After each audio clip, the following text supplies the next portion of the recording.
Assalamualaikum warahmatullahi wabarakatuh. Perkenalkan, kami dari kelompok 5 mata kuliah Manajemen Risiko yang akan memberikan edukasi tentang materi yaitu perdagangan dalam pasar keuangan.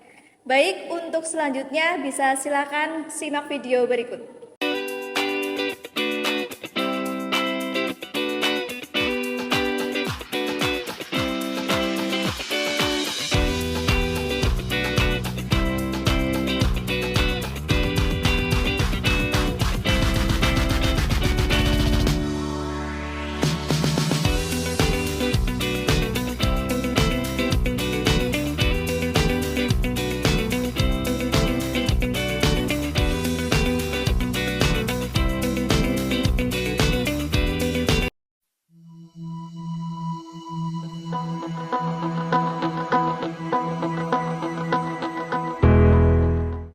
Apa itu definisi pasar uang? Yang pertama, pasar uang adalah pasar di mana surat-surat berharga diperdagangkan.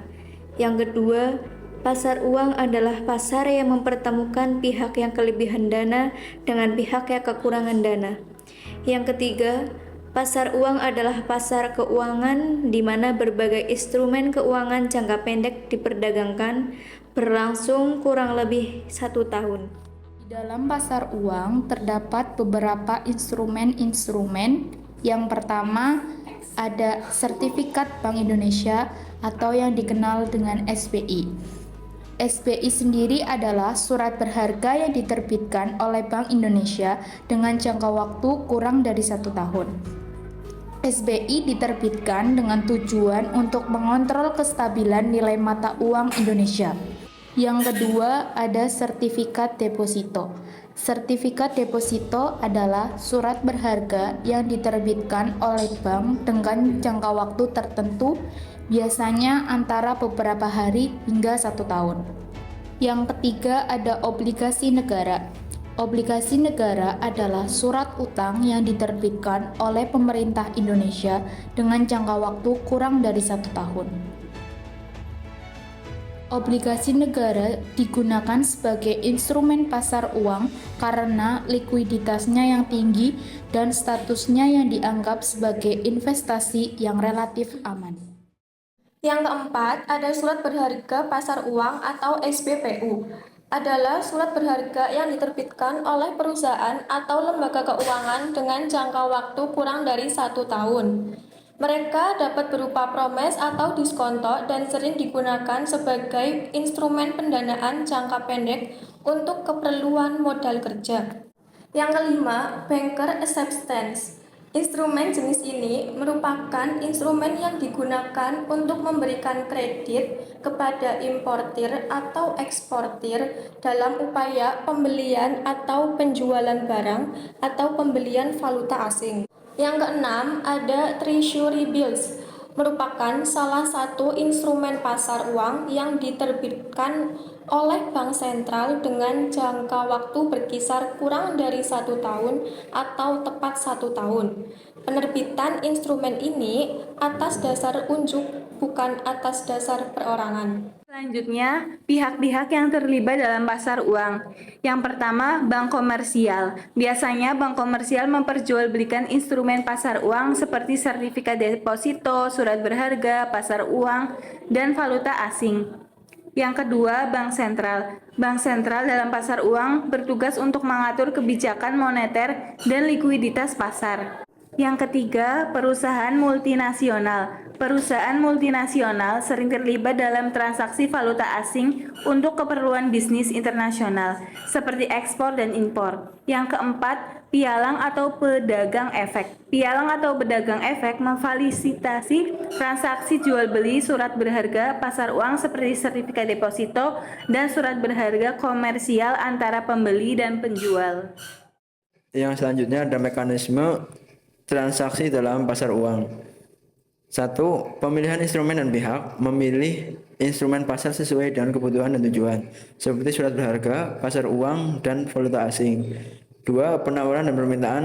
Pihak yang membeli atau menjual instrumen pasar menentukan harga dan jumlah yang mereka tawarkan atau minta. Tujuannya untuk menciptakan harga pasar instrumen tersebut. 3. eksekusi transaksi. Ketika sudah terjadi kesepakatan harga, maka transaksi bisa langsung dilaksanakan. 4. Penyelesaian transaksi. Setelah transaksi selesai dilakukan, pihak-pihak yang terlibat melakukan proses penyelesaian yang meliputi transfer dana atau surat berharga, verifikasi dokumen, dan pelaporan transaksi ke otoritas berwenang. 5. Pelaporan dan pemantauan. Transaksi yang sudah dilakukan kemudian dilakukan pemantauan oleh pihak yang terlibat. Baik, selanjutnya ada fungsi pasar uang.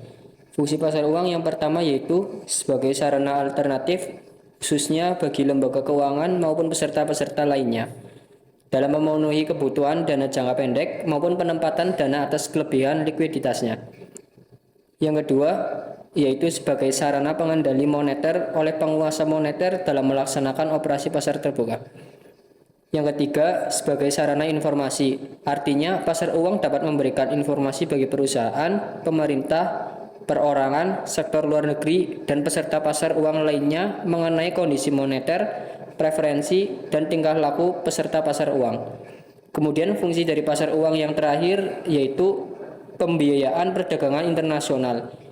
Artinya yaitu pasar uang memfasilitasi pembiayaan perdagangan internasional dengan menyediakan valuta asing. Jadi kesimpulan yang dapat diambil dari materi perdagangan dalam pasar uang yaitu perdagangan dalam pasar keuangan merupakan tempat di mana surat-surat berharga diperdagangkan yang mempertemukan pihak yang kelebihan dana atau surplus dengan pihak yang kekurangan dana atau defisit yang berlangsung kurang lebih selama 1 tahun. Di dalam pasar uang juga terdapat instrumen-instrumen yang meliputi sertifikat Bank Indonesia, sertifikat deposito, obligasi negara, surat berharga pasar uang atau SBPU, bankar acceptance, dan treasury bills. Selain instrumen, ada juga pihak-pihak yang terlibat dalam pasar uang, yang mana diantaranya yaitu bank komersial, bank sentral, perusahaan multinasional, dan pialang atau pedagang efek. Selain itu, fungsi dari pasar uang sendiri yaitu sebagai sarana alternatif, sebagai sarana pengendalian moneter, sebagai sarana informasi, dan pembiayaan perdagangan internasional. Sekian edukasi dari kelompok kami, semoga bermanfaat. Sampai jumpa. Jangan lupa like, comment, and subscribe.